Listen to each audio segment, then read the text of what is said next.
नमो आयिरियाणं नमो उवज्जायाणं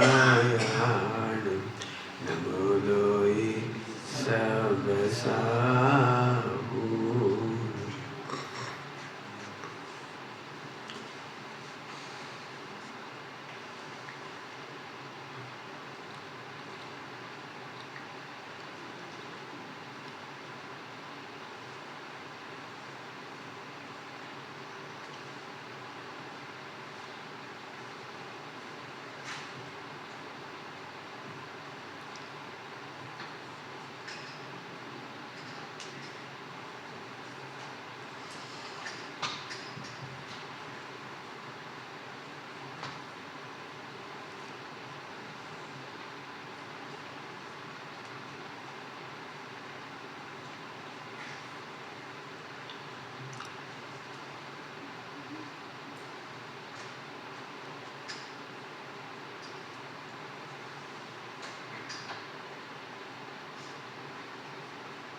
नमः समय साराय स्वानुभूत्या चकास्ते चिस्वभावाय भावाय सर्वभावान्तरस्ते।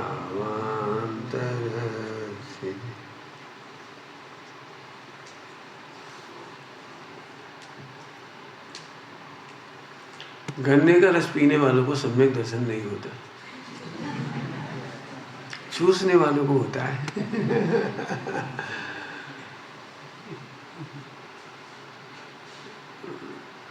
जो प्रवचन सुनकर के आनंद लेते हैं उन्हें सम्यक दर्शन नहीं होता। प्रवचन गन्ने का रस है, एडिक्शन हो जाता है। एडिक्शन, खराब शब्दों में बोल रहा हूँ, क्षमा करना, है ना। जिनको खराब लगे तो मैं पहले ही क्षमा मांग ली। जैसे दारू पीने वाले को दारू की एडिक्शन हो जाती है, ऐसे प्रवचन सुनने वालों को प्रवचन की एडिक्शन हो जाती है।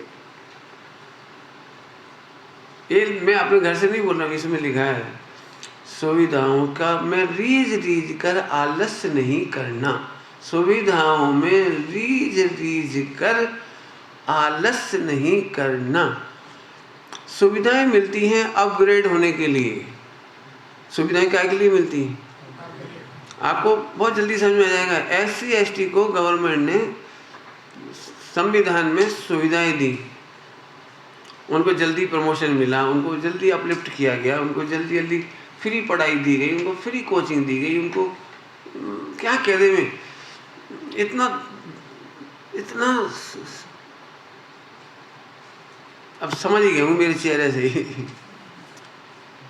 जेनी के 95% नंबर हैं, लेकिन उसका सिलेक्शन नहीं हुआ, और SC ST के -3% नंबर थे तो सिलेक्शन हो गया। समझ सकते हो क्या कह रहा हूँ मैं? -3 समझते हो? फेल होने में भी -3।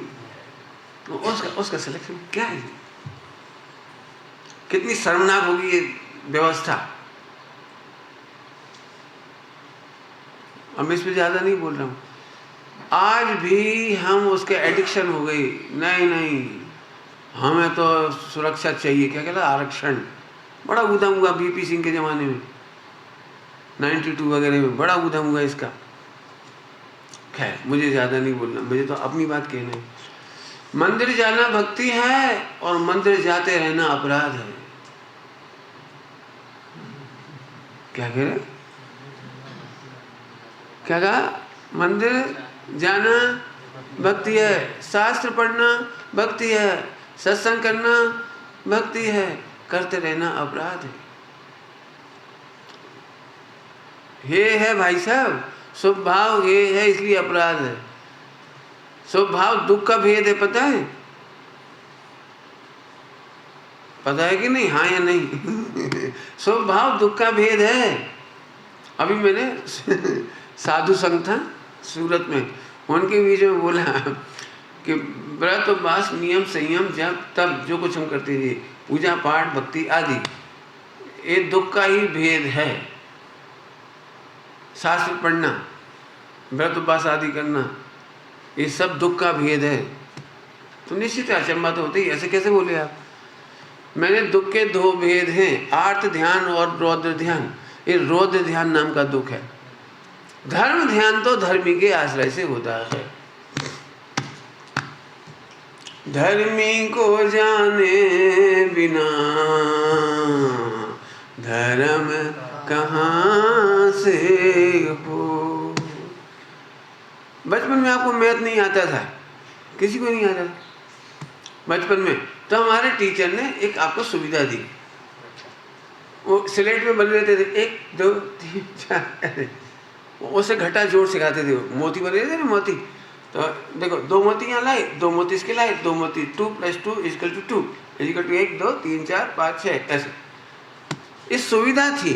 और अब इतने बड़े आप इंजीनियर बन गए, डॉक्टर बन गए, जो भी कुछ बन गए, और अब आपसे पूछे 2 + 2 + 2 = रुको पंडित जी, तो अपराधी है कि नहीं? है कि नहीं अपराधी? गांव में पहले वो स्लेट नहीं चलती थी, स्लेट बाद में आई। हमारे ज़माने में स्लेट नहीं थी। हमारे ज़माने में फिर टीचर क्या करता था, दीवार वो बोर्ड होता था, बोर्ड 1 लाइन खींचो, 2 लाइन खींचो, 2, फिर एक बीच में गोला मारो, फिर 2, फिर गोला मारो, फिर 2, अब गिनो 1 2 3 4 5 6। धूड़िया निशान में उमराला में वो धूल में पढ़ाते थे, धूल में। तो 2 कंकर बीनो, फिर 2 कंकर बीनो, फिर 2 कंकर बीनो, 2 + 2 2 + 2 6, देखो 6 हो गए। ऐसे पढ़ाने की पद्धति थी प्राचीन काल में। सुविधाएं इसलिए नहीं दी जाती कि आप अपलिफ्ट ना हो। बहुत समझना चाहिए ऐसे। पूजा पाठ स्वाध्याय आदि सुविधा है, सुविधा है। आप करते हो तो भक्ति है, लेकिन करते रहते हो तो अपराधी हो। मदद लेना बुरा नहीं है, लेकिन मदद मांगते रहना अपराध है। अब तो बहुत सारे एग्जाम्पल हो गए। वो क्या कहलाता है, बाकर नहीं चल पा रहे तो बाकर से चलना अच्छी बात है, लेकिन बाकर छोड़ना ही नहीं। अब तो समझिए वो एडिक्शन, मैंने बोला था एकदम खराब शब्द था। रौद्र ध्यान दुख का ही भेद है। अधर्म के 2 भेद हैं, आर्त ध्यान और रौद्र ध्यान। धर्म ध्यान नहीं है। और सामायिक जो होती है, आपने नाम सुना होगा सामायिक में, उसमें आप पाठ पढ़ते होंगे, मुझे पक्का पता है आप पढ़ते होंगे। आर्त रौद्र द्वय ध्यान छाण करिहूँ सामायिक। दोनों ध्यान छोड़ करके सामायिक होती है। शास्त्र सुविधा थी, प्रवचन सुनना सुविधा थी। हम तो इससे धर्मात्मा मान बैठे।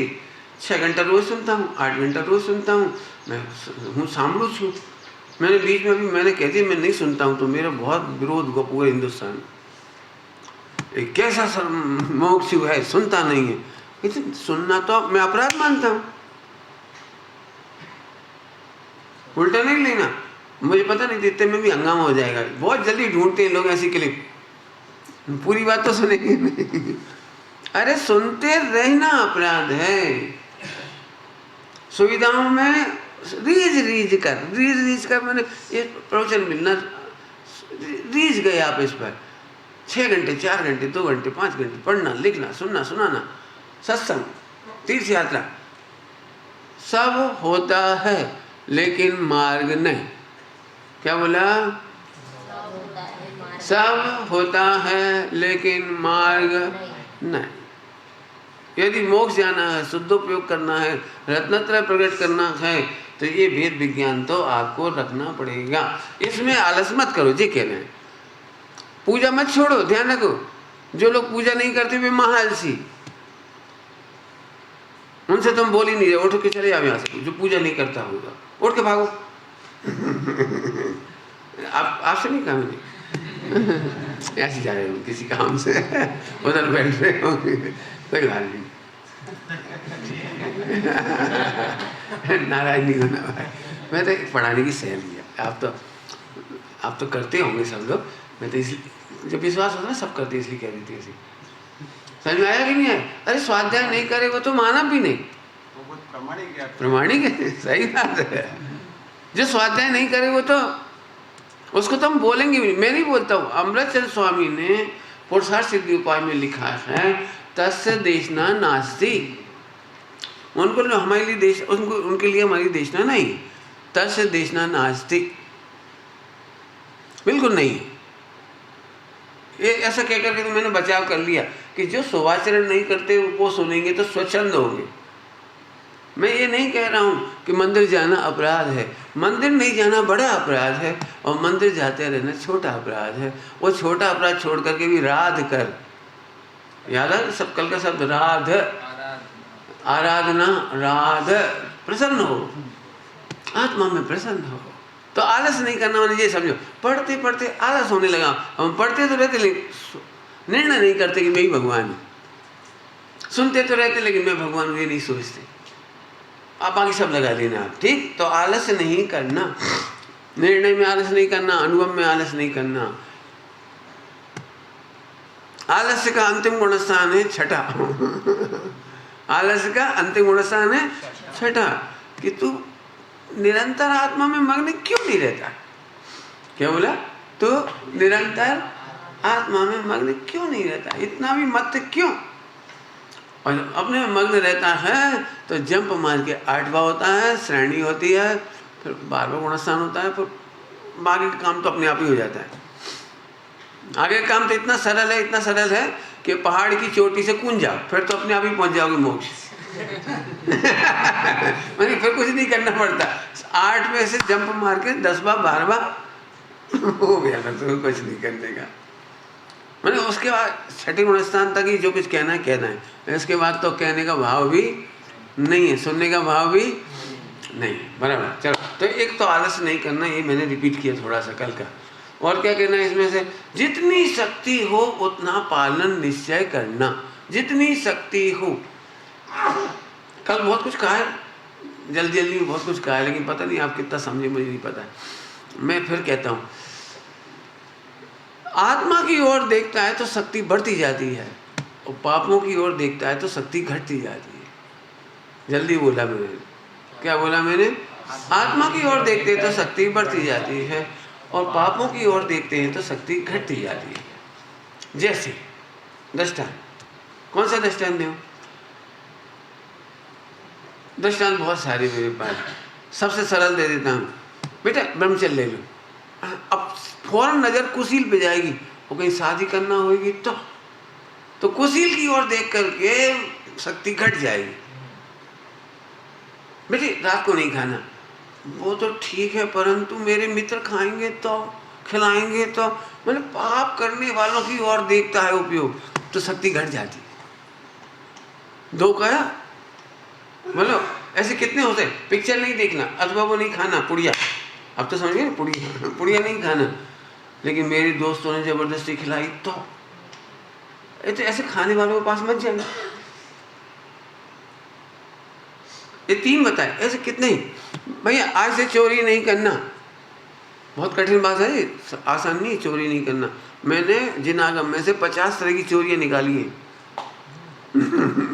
एक आध चोरी नहीं, 50 तरह की चोरियां हैं। अभी मैं आप सबको चोर सिद्ध कर दूंगा।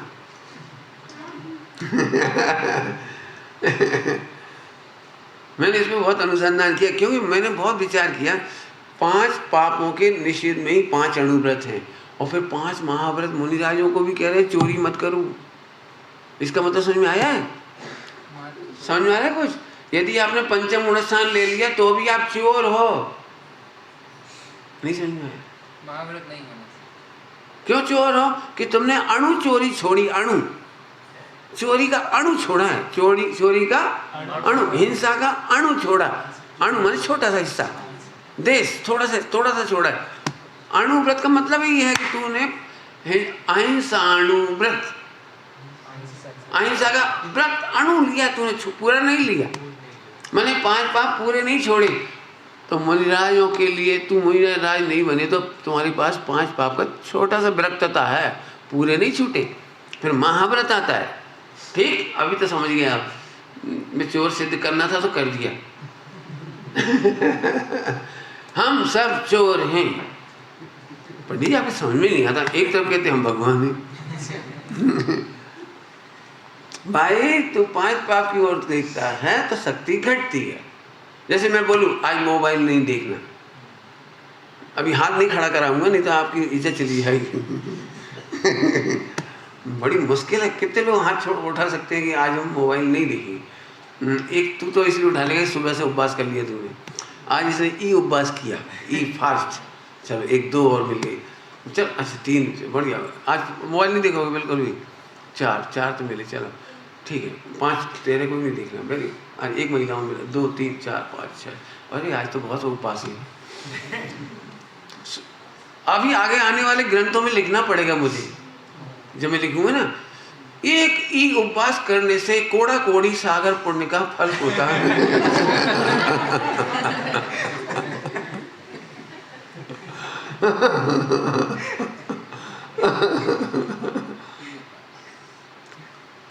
अरे सच्ची में होता है, क्या कहे प्रभु।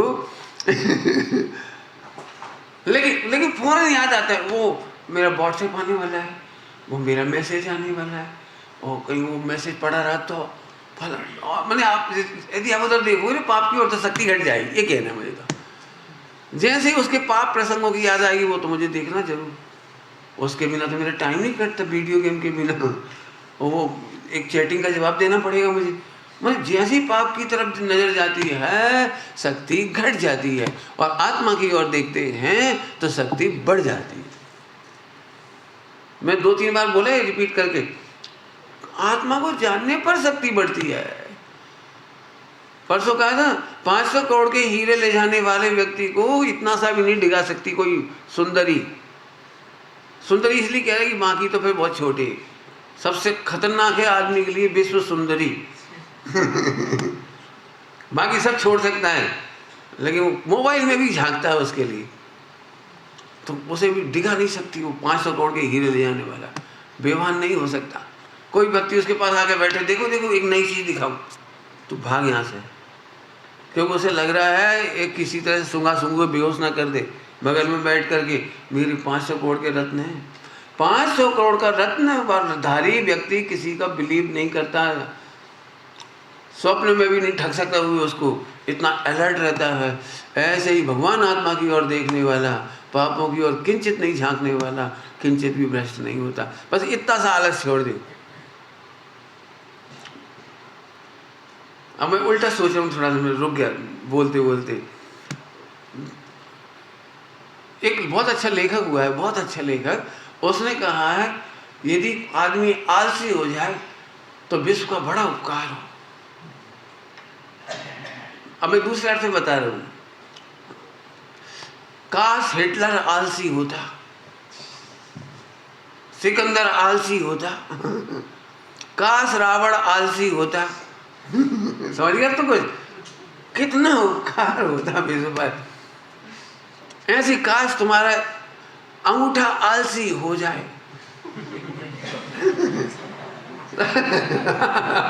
समझ गए?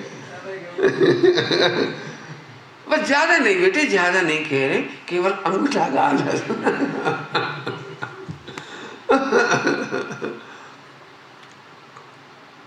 मुनिराजों को परम आलसी कहा है।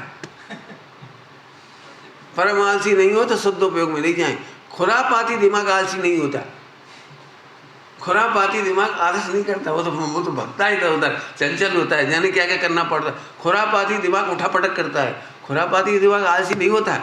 शुद्ध उपयोगी मुनिराज आलसी होते हैं, इसलिए उनके लिए एक शब्द लिखा शास्त्रों में, उनका मन मंथर हो गया।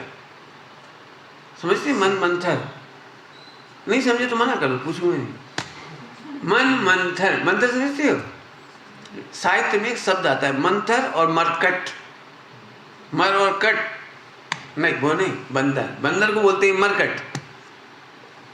चंचल व्यक्ति, पापी व्यक्ति का मन मरकट की तरह होता है, माने बंदर की तरह होता है, और साधुओं का मन मंथर माने कछुआ। कछुआ को क्या बोलते हैं इंग्लिश में?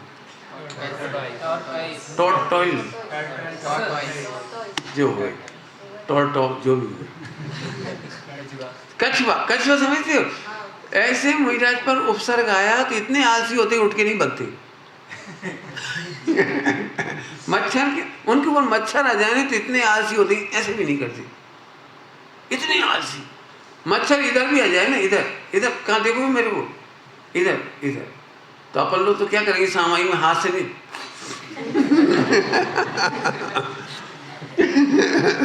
लेकिन मुनिराज इतने आलसी होते ही फूकते तक नहीं उसको, फूंक दें तो उड़ जाए इधर से, लेकिन नहीं, वो फूंकते भी नहीं। कितने आलसी, ऐसा लिखा है वो, मैं नहीं कह रहा हूँ। उनका मन मंथर हो गया। जैसे ही उपसर्ग व परिचय आते हैं, कछुआ को जरा भी कोई डिस्टर्ब करता है तो अपने मुंह और दोनों चारों पैर, ऐसे छठे गुणस्थान में मुहिराज पर उपसर्ग हुआ या परिचय हुआ, और उनका पूरा का पूरा उपयोग तुम्हें जो करना करो, हम आलसी। अब समझ आ गया? यदि पूरा विश्व आलसी हो जाए तो मोक्ष हो जाए। क्या क्या क्या बोला? हाँ, अप्रमाद। सारा विश्व यदि आलसी हो जाए, काश तुम्हारा उपयोग आलसी हो जाए। जिनका उपयोग आलसी हो गया, उनके हाथ पैर 5 इंद्रियों का, विषयों का व्यापार भी आलसी हो गया। मम्मी को चिट्ठी लिख देना, फोन तो नहीं कर पाओगे आज तुम, क्योंकि तुम्हारी ये उपवास हो गया। एक चिट्ठी लिखो बढ़िया, मम्मी मैंने आलस के बहुत गुण पढ़े। जो आलसी हो जाए तो सबसे मोक्ष में चले जाए। समझ में आ गया? यहाँ ये कह रहे हैं कि ये आलस नहीं करना, अर्थात तत्व का निर्णय का आलस नहीं करना। बराबर? तो अब मैं आगे चलूं। शक्ति ना दिखे तो प्रश्न, तो शक्तिमान को देखना। अब शक्तिमान तो समझते हो नहीं? मैंने नहीं देखा, लेकिन तुम लोगों ने तो देखा हुआ शक्तिमान। तेरे टीवी नहीं, तूने कहाँ से देखा है? अरे पता है, वो खरीदा होगा कार्टून उसका इतना सा नहीं। अच्छा तो ठीक है। तो शक्तिमान, बच्चे जैसे संकट में आते ना, शक्तिमान मुझे बचाओ, तो उसकी याद आ जाती। ऐसे शक्तिमान भगवान आत्मा। विश्व में सबसे बड़ा शक्तिमान कौन? वो नहीं, भगवान आत्मा। अनंत शक्तियों का स्वामी, सारे कर्मों का क्षय करना, समस्त विकारों को ध्वंस करना, ऐसा शक्तिमान। एक बढ़िया कहानी लिखो, शक्तिमान। जैसे राग ने उदम किया, शक्तिमान के ऋषि। मैं ढुसुम नहीं करता, आलसी भाई से भाई। समझ आया कि नहीं? एक शक्तिमान की रचना करो भाई, कॉमिक्स। भगवान आत्मा शक्तिमान है, और उसकी जैसी शक्ति को याद करते हो, उस काम ही हो जाता है। समझ में आया कि नहीं? कौन बच्चा बोल रहा था, एक भाई कह रहे थे कि पंडित जी प्रवचन कर रहे थे कि मेलोडी कर रही थी। हाँ, कॉमेडी। एक ही बात है, जिनवाणी से बढ़िया मेलोडी क्या हो सकती है? अरे मेलोडी और अच्छा होता है, कॉमेडी खराब होता है। मेलोडी अच्छा होता है, कॉमेडी खराब होता है। पढ़ लेना इंग्लिश में जाकर के, मेलोडी अच्छा शब्द है, कॉमेडी खराब है। चलो मैं तो बात कर, शक्ति ना दिखे तो देख ना सकती। शक्ति है, शक्ति घटती है पापों को याद करने से। यदि मैंने मोबाइल चलाया तो सुनो, आज सब लोग ब्रह्मचर्य ले लो, आज का दिन ब्रह्मचर्य, और परिणाम गिर गए तो गिरने की देखता क्यों है?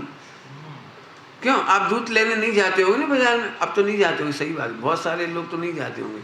बहुत दुर्लभ कोई चौथे काल के प्राणी बचे होंगे, सुबह सुबह 6 बजे उठ के दूध लेने जाए।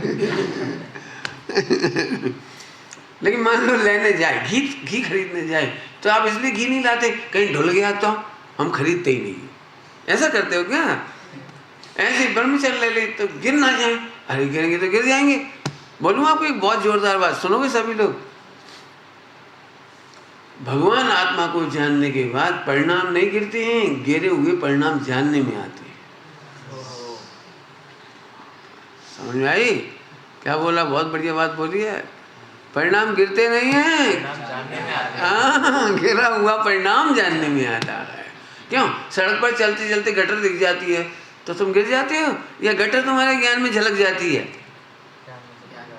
झलक जाता है। सब विकारी भाव आता है, खाने का आता है, 4 संज्ञाएं आती हैं, ज्ञान में आ जाता है। छुट्टी, बस क्या लेना देना।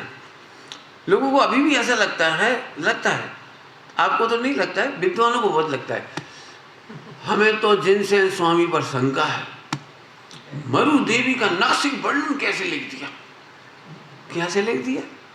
क्या वे गिरे हुए परिणाम को नहीं जानती? पप्पू हैं, आचार्य देव भावलिंगी संत हैं। केवल ज्ञान में तो लोकालोक झलकता है, तीन काल के सारे दृश्य झलकते हैं। तो जानना गिरने का कारण नहीं है, पॉइंट नोट किया जाए।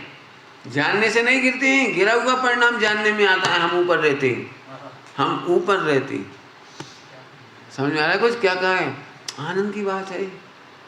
देखो क्या करें, आहा उस आत्मा को देखो। कौन कहता है परिणाम गिर जाएंगे? रात्रि में भोजन नहीं करते तो फिर भोजन की सुगंध नहीं आएगी, नाक बंद हो जाएगी। क्यों? क्या करें बोलो? नहीं पंडित जी, रात में भोजन की खुशबू भी नहीं आनी चाहिए, नहीं तो रात्रि भोजन का पाप लग जाएगा। अरे रात्रि में भोजन का ज्ञान होता है, परिणाम तो तब गिरता है जब हम खाते हैं। पॉइंट नोट किया जाए मिलॉर्ड। जैसे खाने पर परिणाम गिरते कहलाते हैं अतिचार, ऐसे ही आज ब्रह्मचर्य लिया, यदि वो परिणाम जानने में भी आता तो प्रतिज्ञा भंग नहीं हुई, वो ज्ञान में आया। केवल करेंगे तब अतिचार लगेगा, और करते रहेंगे तो अनाचार लगेगा। अब तो समझ में आया कि नहीं आया? प्रतिज्ञा ले सकते हैं कि नहीं? अरे बोलो। हाँ, कितना सरल हो गया। बिल्कुल नहीं डरना, तो शक्ति आ जाएगी। एक बात बोलूं, तुम अपनी मम्मी पापा से बोलोगे कि मैं ब्रह्मचर्य ले रहा हूँ, तो सबसे पहले वो गिरने वाले दिखाएंगे। तू तो समर्थ भगवान है, ये नहीं बताएंगे। तू तो भगवान आत्मा बेटा, तेरी तरह 11 साल में आचार्य कुंद हो गई थी, ये बहुत छोटी उम्र में हो गई थी, ये बहुत छोटी उम्र में हो गई थी। वो ये नहीं बताएंगे बेटा। आगे लाइन सुना, अच्छे अच्छों के परिणाम गिर जाते हैं। मेरे से भी बोला था लोगों ने, मैंने कहा मैं ब्रह्मचर्य ले रहा हूँ, व्हाट इज योर ओपिनियन? हमारी मानो तो धूप में सफेद नहीं करी। हमने ऐसी सफेद नहीं की, हमारी मानो तो क्या कहना चाह रहे आप? कि परिणाम गिर जाते हैं। मेरे से भी कहा, पहले कौन सा शब्द बोला था ना? अच्छे अच्छी। और ये शब्द मुझे पचा ही नहीं, ये नहीं पचा। गिर गए होंगे परिणाम ब्रह्मचारियों के, त्यागियों के, मुनियों के गिरे होंगे, लेकिन अच्छे अच्छे के गिर गए, जी मुझे नहीं पची। मेरी अच्छे अच्छे तो मोक्ष गए, वे कहाँ गिरे? क्या कैसे में ऐसे बोलो, बुरे बुरे ब्रह्मचारियों के परिणाम गिरे।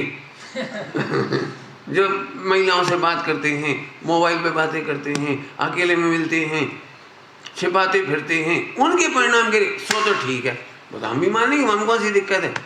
अरे तुम तो ये कहो बेटे ब्रह्मचर्य ले रहे हो, शाबाश, तुम्हारा आत्मा समर्थ है, तुम्हारा आत्मा भगवान है।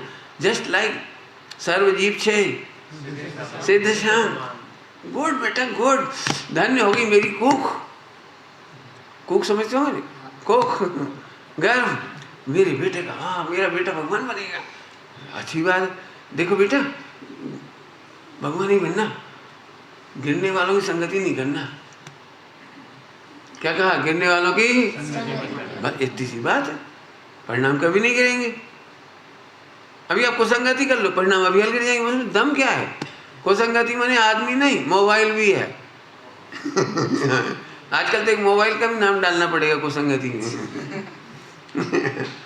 लेकिन बहुत सरल है, कठिन नहीं है। अब तो ठीक है, तो अपन जैसे ही बोलेंगे ना मैं ब्रह्मचर्य ले रहा हूँ, तो सारी दुनिया का रिकॉर्ड दिखाएंगे। देख बेटा, बुरे बुरे के परिणाम गिर जाते हैं, तुम भी गिर जाओगे क्योंकि तुम भी बुरे हो। वैसे कही राजा बेटा, राजा बेटा। अरे शादी कराते समय कहना चाहिए बेटा तुम राजा बेटा नहीं हो, इसलिए शादी कर लो। समझ में आएगी नहीं? तुम पापी हो, ऐसा बुरा लगता है, अच्छा नहीं लगता। एक तो शादी करा रहे उस बेचारे की, लेकिन भगवान आत्मा कहो ना उसको, ब्रह्मचर्य ले तो कम से कम तब तो कहो। लेकिन दुनिया की रीत निराली, अपन समझदार बनो। समझ में आ गया? हाँ, तो परिणाम चढ़ाना हो तो शक्तिमान को देखो, और जिन्हें नहीं चढ़ाना हो वे हमेशा पापों को देखें, मेरे तो ऐसे परिणाम हो जाते हैं, मेरे तो ऐसे हो जाते हैं, मेरे तो ऐसे हो जाते हैं, मेरे तो ऐसे हो जाते हैं, मेरे तो ऐसे हो जाते हैं। 5 पाप के 5 परिणाम गिना दिए। मेरे आनंद समाचार सुनने हो जाते हैं, मैं रह जाता हूँ, मजा कर। नहीं समझ में? चूहा आ जाता है, मुझे तो नहीं किडनैप करता। क्यों? तुम्हारा किडनैप किया मच्छरों ने, मक्खियों ने, चूहे ने, बिल्ली ने, तो तुम खुश रहते कि दुखी रहती हो? क्या बताऊं, मेरे घर में बिल्ली आ जाती है। तुम्हें से काकरोच से डर लगता है किसी को? काकरोच डर लगता है? हाँ लगता है। क्या करता है? किडनैप कर ले जाता है। अरे आ जाते हैं, मेरा क्या बिगाड़ा उन्होंने? ऐसे 5 पाप, 5 इंद्रिय के विषय भोग आ जाते हैं। मुझे तो बहुत प्यारी लगती है वो पंक्ति, तो आप लोगों ने सुनी होगी पक्के में, बहुत सुनी होगी, फेमस है वो। इन आते जाते सुख दुख में हम रहते हैं, हम मस्त रहते हैं। मस्त रहते हैं बस, खत्म। चलूं आगे। शक्ति नहीं दिखे तो क्या करोगे? शक्तिमान देखेंगे, पापों की ओर नहीं देखेंगे। आ गया तो निपटा देंगे, आ गया तो निपटा देंगे। हाँ, स्कूल में कभी कभी लड़े कि नहीं लड़े? आ जाना, कहते थे अपनी गली मोहल्ले के सब ले आना। कहते कि नहीं कहते? दमदार बनो, दमदार। मम्मी स्कूल नहीं जाऊंगा। बोले क्यों? कोई आ गया तो स्कूल नहीं जाते क्या? जाते हैं। हाँ, अरे वो निपटेंगे, अपन थोड़ी निपटेंगे। ऐसी भगवान आत्मा का मोक्ष मार्ग बहुत जोरदार है। चलो अब आगे चलता हूँ। बहुत प्यारी पंक्ति आ रही है, अगली पंक्ति लेने। नहीं लोपना मार्ग कभी। अब इस लाइन पे तो पता नहीं पंचम काल में अर्थ करना चाहिए कि नहीं। विश्व की सबसे खतरनाक लाइन है। गलत मार्ग चलने वाले असली मार्ग का लोप कर देते हैं। गलत मार्ग चलने वाले शिथिलाचारी लोग, पापाचारी लोग, व्यभिचारी लोग, नहीं सब चलता है। देखो पंचम काल है, सब चलता है, सब चलता है। ये सब चलता शब्द जिनागम से विरुद्ध है। मैं इस पर बहुत गर्म हूँ, मैंने गर्म दल का नेता हूँ इस मामले में। ऐसे कैसे चलता है? अब इससे ज़्यादा मैं प्रोफेशन में इशारा कर चुका, मेरे से नहीं करा हो। नहीं लोपना, नहीं लोपना मार्ग कभी, अवर्णवाद नहीं करना। अब मैं तो थोड़ा सा ही कहूँगा, मैं पूरा तो नहीं कह पाऊँगा, लेकिन कहूँगा जम के। आपको समझना पड़ेगा सबको। नहीं बेटा, आजकल तो ऐसे ही ब्रह्मचर्य होता है। जो ऐसी लाइन बोले उसके संग रहना ही मत। आजकल तो अशुद्ध ही भोजन मिलता है, तो नहीं बनना साधु। अशुद्ध भोजन मिलता है तो मार्ग का लोप नहीं किया जा सकता। अब जैसे श्रावक वैसे साधु। जी क्या कह रहे हैं आप? श्रावक तो दारू पीता, क्या करें? श्रावक तो जी खा रहे, क्या करें? हम क्या करें? उन्होंने तम्बाकू खिला दी। मैं कुछ नहीं कह रहा हूँ, बस पढ़ ही लेना, पढ़ कर के समझना। सुनो, श्रीमद जी लिखी एक लाइन बहुत प्यारी, जिन्होंने मुझे दम दी है और आपको भी दम दिया है। एक हो ये तृणिकाड़ मां, परमारथ नो पन। एक हो, एक ये नहीं बोला पंचम काल में 2 होते। पंचम काल में 2 होते हैं। क्यों? पंचम काल में जहर खाने से भी पेट भरता है। क्यों? ऐसा है क्या? पंचम काल में 2 तरह के सूरज होते हैं, एक गर्म एक ठंडा। हाँ बोलो। अग्नि तीनों काल ठंडी होती है। बोलो, हैं? होती है तो तुमने विरोध नहीं किया। अग्नि तीनों काल गरम ही होती है। लोग बहुत ऐसे बोलते हैं आजकल दिन बहुत छोटे हो गए। तो हम पूछते हैं भैया चौथे काल में 25 घंटे का होता था? नहीं, दिन कितने घंटे का होता था? क्यों 26 घंटे का? पहले दिन कितने बड़े होते थे? 28 घंटे का। अरे चौथे काल में भी 24 घंटे का ही होता था और अभी भी 24 घंटे का ही होता है। परमादि के लिए हमेशा दिन छोटा होता है और आत्मा का आनंद करने वालों का दिन बहुत बड़ा होता है। जल्दी कह गए ये बात भी, हम समझ में बिल्कुल नहीं आई होगी आप, गारंटी। देखो मैं प्रैक्टिकल बता देता हूँ थोड़ी सी बात ताकि तुम समझ जाओ। ये समझे तो बहुत बढ़िया, तुम तो समझ ही जाओ। ठीक समझाऊँ? देखो आलसी आदमी का 4 घंटा मोबाइल में चला जाता है। 4 घंटा तो कम से कम जो भी चला, क्या काम आता है 4 घंटा मोबाइल चलाना? तो 4 घंटा जिंदगी छोटे हो गए कि नहीं हो गए? 24 घंटे में 4 जे चले गए, 8 बजे चले गए, कौन से सोने वाले? 8 4 12 चला गया। अब हाफ लाइफ बची। 100 साल में 50 साल तो खत्म हो गए। एक दिन माइनस करो, हिसाब निकालो। 100 साल की आयु मानो तो 50 साल तो खिसक गई। और इसके बाद टीवी देखा इसके बाद शादी हो गई, इसके बाद बच्चों ने टाइम खाया, फिर नौकरी में गए 8 घंटा वो तो रही क्या। आजकल की तो नौकरी भी 12 घंटे की 10 घंटे की होती है। अब जिंदगी बची का बेचारे के लिए, इसलिए आलसियों का दिन छोटा होता है। कितना बचता है वही जाने, घंटा 2 घंटा मिलते कि नहीं मिलते उसके लिए। लोग स्वाध्याय भी करते हैं, मंदिर में पूजा भी करते हैं, थोड़ा खराब शब्द बोल रहा हूँ, मंदिर में पूजा भी करता है तो बच्चों की खुशहाली के लिए, व्यापार की वृद्धि के लिए, पत्नी होने के लिए, बच्चे हो जाने के लिए, सब समृद्ध रहे। ढोर तूने अपने लिए कहाँ टाइम दिया? आत्मा के लिए तो समय ही नहीं थे तेरे पास। अब बता इस आदमी का जन्म हुआ कि नहीं मनुष्य गति में? 8 घंटा सोने में गए, 10 घंटा नौकरी में गए, 18 4 घंटा उसमें चले गए 22, 1-2 घंटा खाने पीने में, खेलने कूदने में, वो जो जिसमें गए बेचारा। अभी तो बहुत शॉर्ट है टाइम बेचारे के पास। आत्मा के लिए पढ़ो भाई, ये पढ़ो, श्रीमद जी को पढ़ो। हाँ, जीवन किसको कहते हैं? बोलो भाई, जिंदगी की परिभाषा, जिंदा आदमी की परिभाषा अमृतचंद स्वामी की भाषा में बोलो।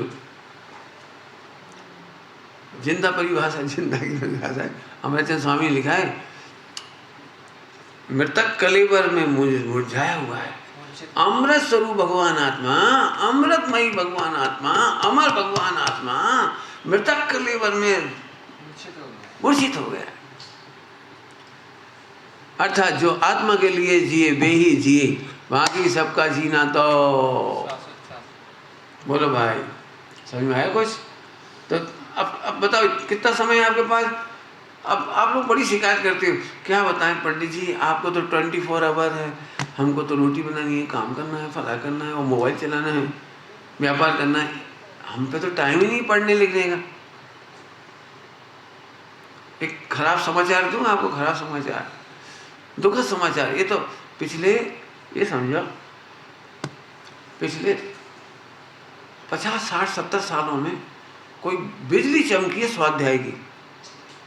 पूरे हिंदुस्तान में स्वाध्याय नहीं होती थी। ये आप जो देख रहे हैं ना, ये तो साहिब जी की बहुत बड़ी कृपा होगी आपके ऊपर। यदि साहिब जी नहीं होते तो ये कोवा आश्रम नहीं होता। बहुत ही बड़ी कृपा होगी, इतने लोग बैठ गए, बहुत बड़ा अचंबा हो गया। आप एक पूरे दक्षिण भारत में जाके देखो, श्रावक लोग पूजा नहीं करते, वहाँ एक पंडा होता है वो पूजा करता है, बाकी केवल देखते हैं। मैं अभी दक्षिण भारत की यात्रा करके आया हूँ यार, पूरे कहाँ पूरे, मैंने कर्नाटक में, तमिलनाडु में और आंध्र प्रदेश में, तीनों जगह यात्रा करने गया। तो धोती दुपट्टा पहन करके भी हम अंदर नहीं घुस सकते। मैं ब्रह्मचारी, मैं नहीं घुस सकता, मैं भगवान को छू नहीं सकता, मैं भगवान का अभिषेक नहीं कर सकता, चरण नहीं स्पर्श कर सकता। अभी भी वहाँ पैटर्न पंडा होता है, पैटर्न उनकी पीढ़ी दर पीढ़ी चली आती बपोती, वो ही आके करता है। और कोई नहीं कर सकता। शास्त्रों का तो नाम और निशान नहीं। पूजा तुम्हें करना है तो तुम बाहर अपनी सामग्री लेके खड़े हो जाओ, वो पंडा करेगा, जैसे ब्राह्मणों में होता है ना वैसा। आप कल्पना नहीं कर सकते हम कितने बड़े गोल्डन एज में जी रहे हैं, ये कौन सी दुनिया में जी रहे हैं, आप कल्पना नहीं कर सकते। आज हम रोज पूजा करते हैं, रोज प्रक्षाल करते हैं, रोज स्वाध्याय सुनते हैं। मैं सच कहता हूँ ये बिल्कुल पंचम काल में चौथा काल जैसी बात है। अभी कोई मुझे मिले थे रास्ते में तो मैंने उनसे यही कहा था, गोवा इंद्रों का नंदन बाग बन गया। अब नंदन बाग में आकर जैसे आनंद कर रहे हो, पढ़ रहे हैं, सुन रहे हैं, सुबह से शाम तक भक्ति गूंजती है, स्वर गूंजते हैं। आप घूमने जाओ तो भी स्वर गूंजेंगे, बहुत बढ़िया बात है। लेकिन हाँ, फिर वो पहली लाइन याद रखना, ज़्यादा तारीफ सुन के खुश मत हो।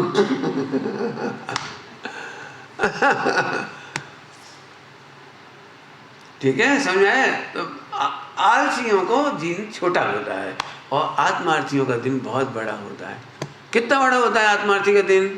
कैलकुलेट कैलकुलेट, बोलो 24 आवर।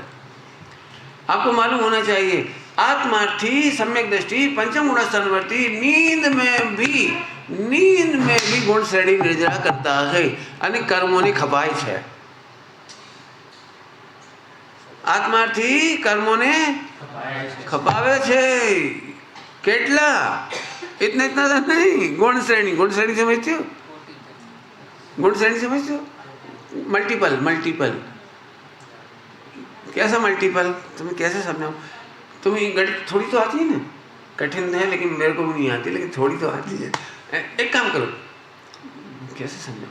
500 लिखो, नहीं 500 मत लिखो, 5 लिखो, ओनली 5, और उसके ऊपर पावर चढ़ा दो 555।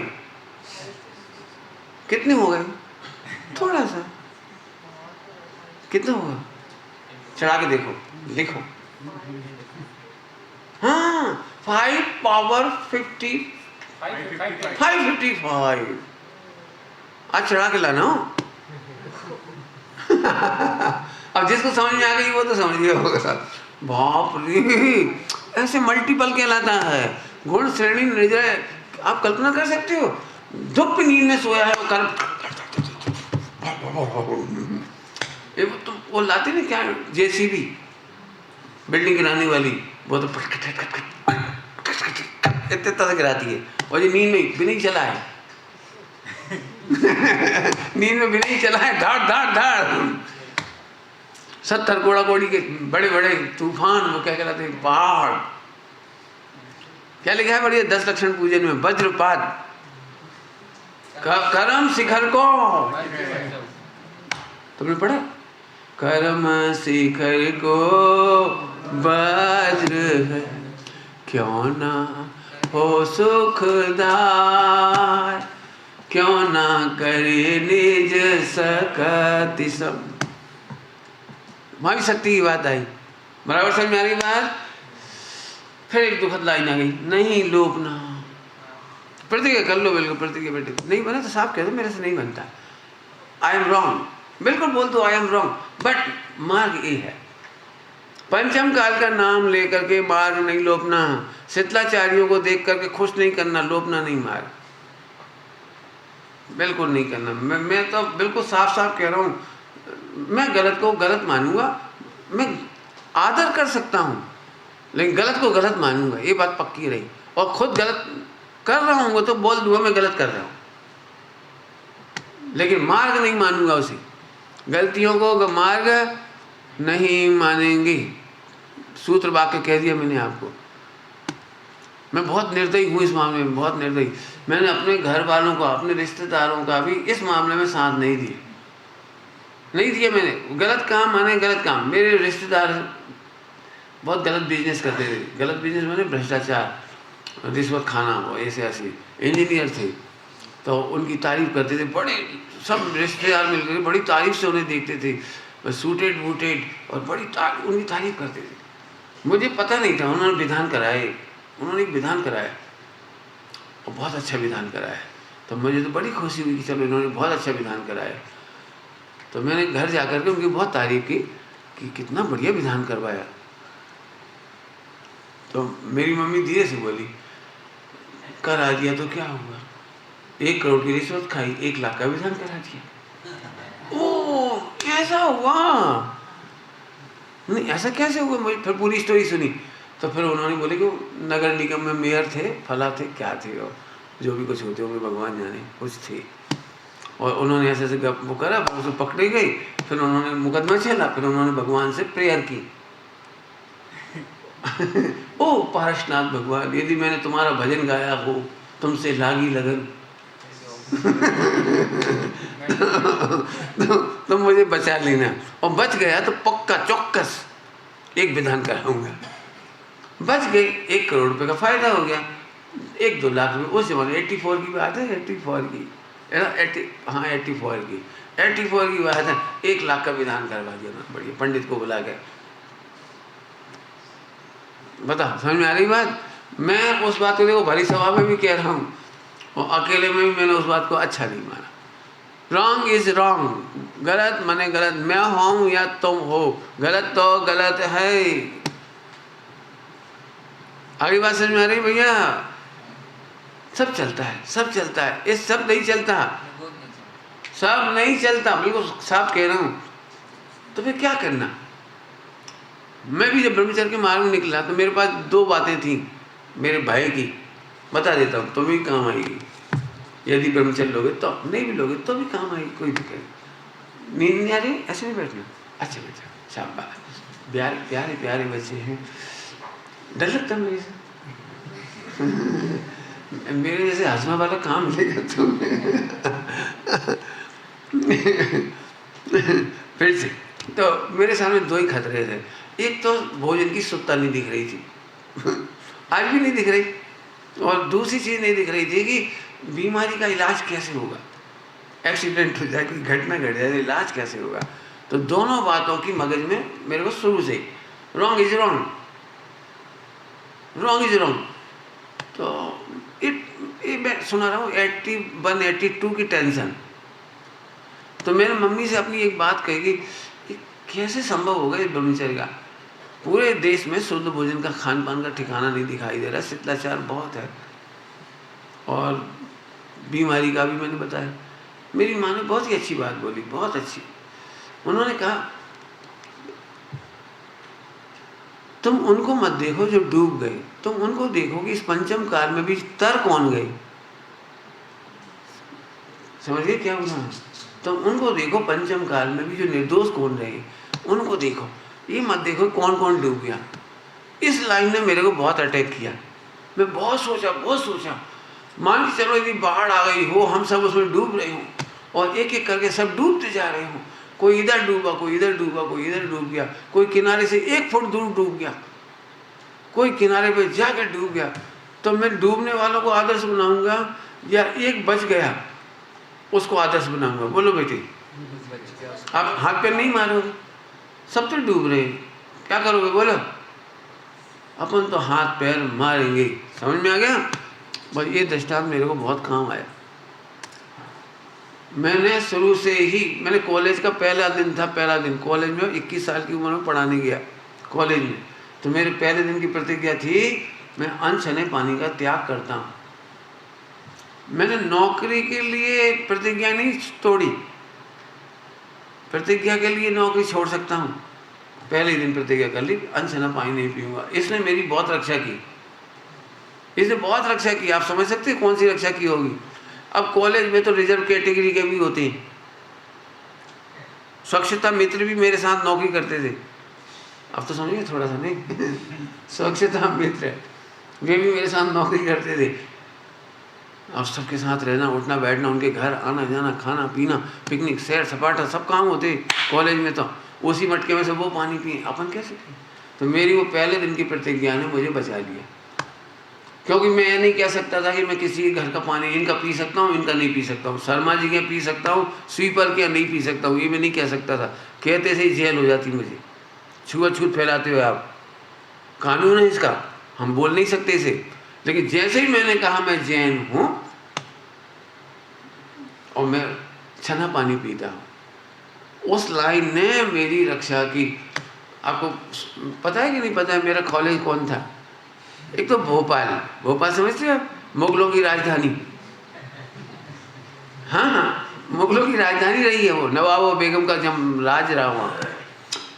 मेरे कॉलेज का नाम था हमीदिया कॉलेज, फिर मेरे यूनिवर्सिटी का नाम था बरकतुल्लाह। मेरे कॉलेज में जो मेरे डीन थे, मेरे डीन थे, उनका नाम था MI खान। सबसे पहले उन्होंने मेरे से हाथ मिलाया, जैन साहब। और 3 करंट लगे मुझे।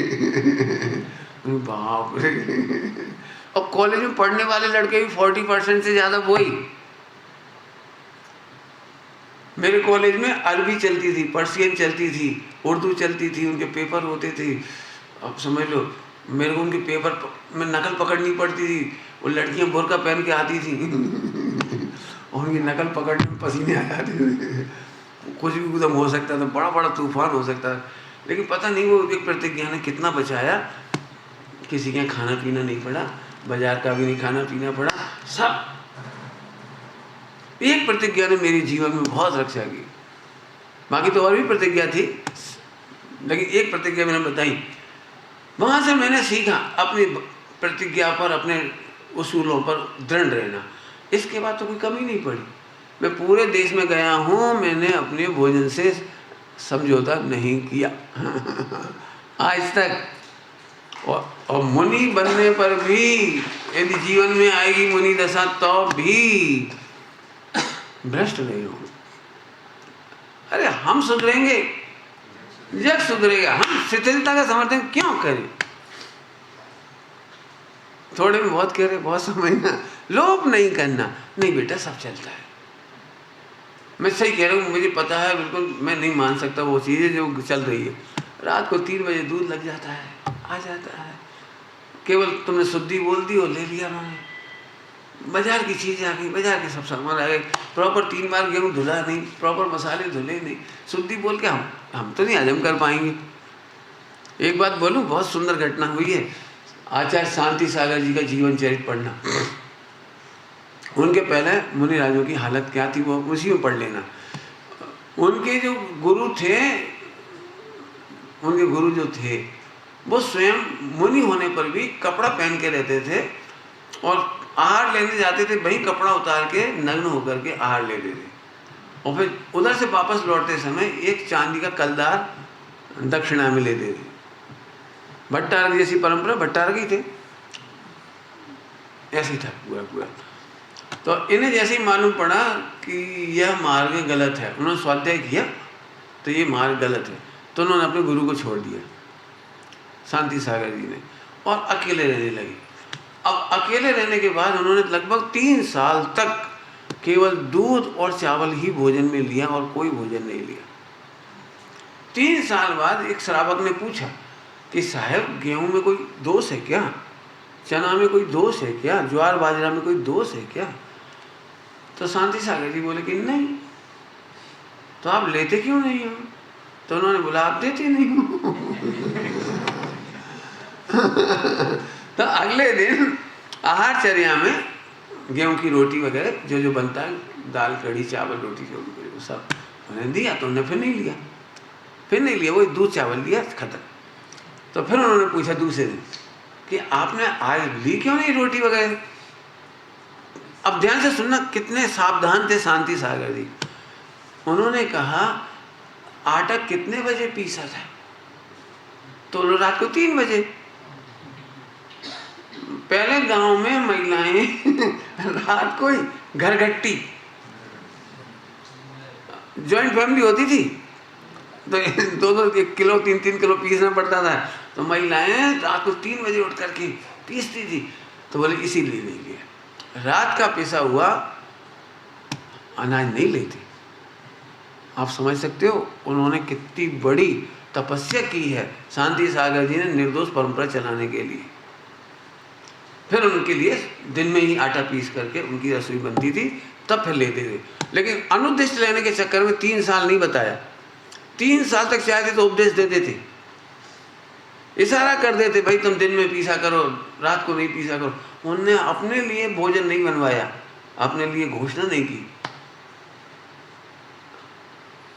निर्दोष मार्ग, हाँ, एक होए तरण काड़ मां परमारथ पंच। श्रीमद जी ने बोला है, और श्रीमद जी का भी जीवन बहुत अच्छा रहा है।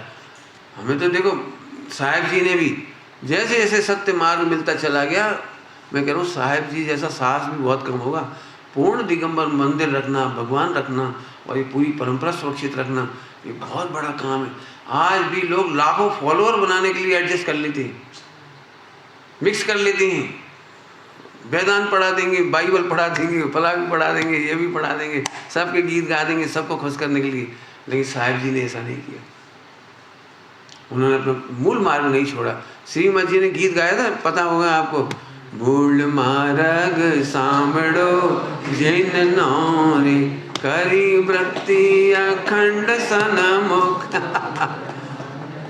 ये मूल मार्ग बहुत कम लोगों ने मूल मार्ग बचा के रखते हैं। बहुत विरल जगह है, बहुत अच्छी जगह है। एक कुकमा भी मुझे बहुत पसंद आई, बिल्कुल आमना से बढ़िया चलाते हैं, बढ़िया खूब स्वाध्याय करते हैं, वहाँ भी बहुत अच्छा लगता है। दोनों जगह मुझे बहुत पसंद आई। चलिए समय हो गया। हाँ, लोपना नहीं, लोपना मतलब कई बार ऐसे, वो चौथे काल की बात है, चौथे काल के आचार्य थे, चौथे काल की बात चौथे काल के लिए नहीं। नहीं सुनो, पंचम काल के आचार्यों ने पंचम काल के शिष्यों के लिए और पूरे पंचम काल के लिए लिखा है। आप मेरे से पूछो ये कैसे चलेगा, तो मैं बता सकता हूँ कैसे चलेगा। उसके लिए आपको मेहनत करनी पड़ेगी, इसमें कोई दो राय नहीं है। आपको मेहनत करनी पड़ेगी। कैसे बता देंगे बाद में। ओम नमः सिद्धे।